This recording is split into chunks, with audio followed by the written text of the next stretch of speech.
Come on, man. So I just had another passenger that got in my car. You know, once again, I do this Lyft and Uber part time, really for these conversations.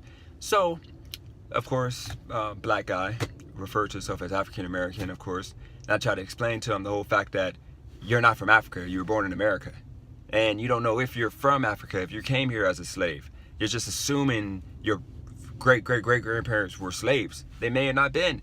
You know, there were black people in America that owned slaves. You were born here. You're black. Period. You're just black in America. You're not African. You're black.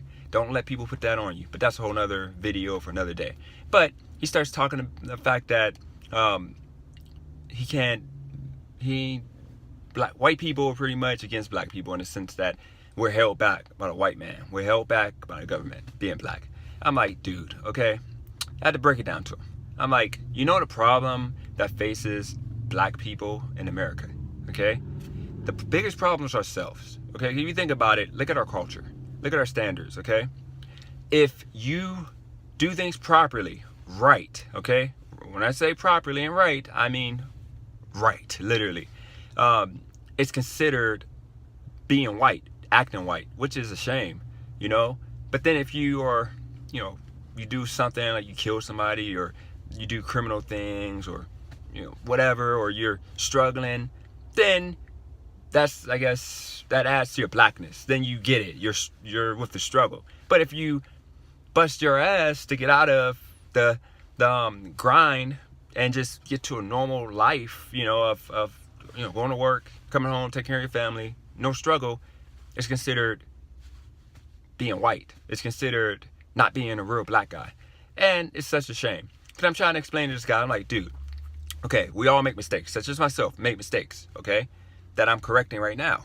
You know, I lost touch with my daughter that now, happiest man in the world, finally got back. I'm working on building a relationship with my daughter. I'm like, but look, dude, okay, if you want to succeed in America, it's easy, especially being black. We have many advantages and privileges, okay? Like, you literally, as soon as you turn 18, okay, or 16, really, get a job. I did that. I've worked since 16, you know, and I worked 16 to 23, and I inherited some money, made stupid mistakes, messed up for about 8 years of my life, and I'm just now getting back on track. But I'm trying to explain to the guy, I'm like, look, if you teach your kids to get a job, as soon as they turn 16, get a job, get your permit, so you can get your license at 16 and a half, okay?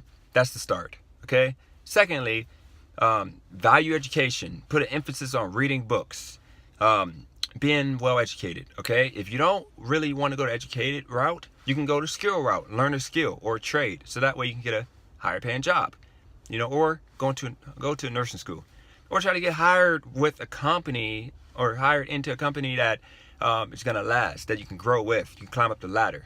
There's people that started off as a cash register at Lowe's that became general managers and tripled their salary. Then on top of that, don't do crime. There's no excuse for it. And respect authority and your elders. You know, if you get pulled over by a cop, for example, do what any normal American can do. Cut the car off, hands on the wheel, windows down, okay? You won't fear cops if you're not doing anything bad, if you don't have anything in your car. School. It's not cool to drop out. It's not cool to get F's. It's not cool to get D's. You're not cool. It's not cool to fight in school. You know, I understand you might get bullied, but the best way of doing it is avoiding it. Telling teachers. You might have to fight a couple times, but after that, it's a breeze. But then again, it goes back into parenting. You shouldn't have kids until you can afford them. Those are the keys. Education, respect it. It's not a joke. Get a job, so that way you have work ethic at an early age, okay? And don't have kids you can afford. Make sure you can afford the kids first, meaning you're making a salary, okay? You're not birthing a kid into a poor community, into a poor situation. Then, excuse me, don't do crime. There's no excuse for it. Don't do crime. But the problem you have is if you follow those steps of succeeding in America, to succeed in America, as I was telling this guy, you're considered white. You're considered Uncle Tom. Like, this guy started, like, saying, dude, you don't know, you forgot where you came from. You don't know how it is. You don't know how it is. I'm like, dude, okay, I've done everything you can imagine. I was stupid. I made bad choices. But guess what? Now, I am working, and I am working to save up enough to pay my way through school. So that way I can have a better paying career. Because right now, my life is all over the place, okay? I don't do crime. I've never been arrested. I have maybe one speeding ticket. Education, I now value it. I listen to podcasts. I read Audible, or listen to Audible, because I don't really like to read books. I like Audible better because I can get through more content. And then I create content, and I like having conversations so I can learn from other people.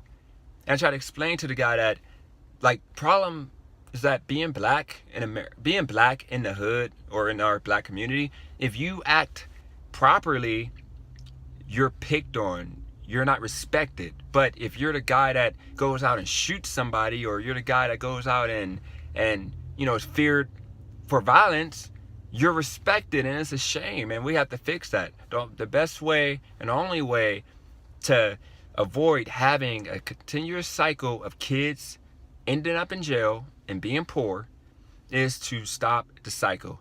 And the only way to stop the cycle is to do things right. And until we do that, it's never going to work. And you have black people, such as the guy that was in my back seat, playing himself off like a victim, and I broke his life down to him and the way to succeed. I'm like, dude, you're only 23 years old, okay? You smell like weed, so obviously you can't pass a drug test, and more than likely you probably have a dime bag in your pocket, which is legal in Nevada to have weed. But I'm like, dude, like, first off, you broke because I knew the dude was gonna fight me, so I was straight up with him, because you have some ignorance that would try to fight you for giving them, a real view of life. I'm like, dude, you're doing everything wrong already. Okay, first off, respect my car. You get in my car smelling like weed, okay? Already disrespectful. So obviously you're showing no respect, okay? You put the weed in a bag so that way, it doesn't smell as strong, and then the next person gets in, they don't think I was smoking weed, and then you're messing up my money, okay? Secondly, you probably can't pass a drug test, and you're complaining about not being able to make money without doing legal side hustles. Dude, there you go right there. Don't do crime. Don't do anything illegal. I get it, okay? I'm like, all you have to do right now, you're 23. All you literally have to do is go enroll at CSN, okay? You can go to school for free. They'll pay for you.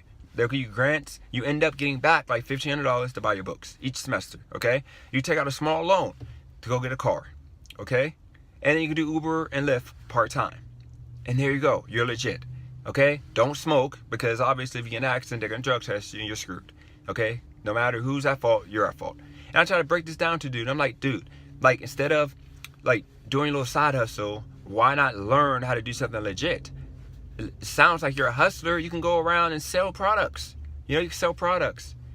But with me saying all that to the dude, he then goes back into the pity, poor me. Like, it ain't that easy. It ain't that easy. It's a struggle. I'm like, dude, I just broke it down to you, literally. What part of what I just said to you cannot happen? Cannot happen for you? And he's like, well, he's making all these excuses. I'm like, dude, okay, why can't you go down and CSN in a row? Actually, you can do it online. Why can't you go do that? Then he's like, oh, well, he started, like, he didn't have nothing to say. Then he, like, got mad. I'm like, nah, it's all good, man. Man, look, man, let's not even talk about it, man. It's all, I'll figure it out. And then I'm like, look, dude, take my number down. And then if you need advice or help, I want to see you do good. Hit me up. No doubt. I'll help you out. Instead of him taking my number down, he changes subjects, and then he gets out the car without even asking for the number. But that right there is the reason why black people, because I was just like him, I didn't want to hear anybody's advice or critique, or I just went with the flow. And guess what? It took wasting 14 years of my life to finally get on track, or start getting on track. And that's what I'm trying to do for this kid.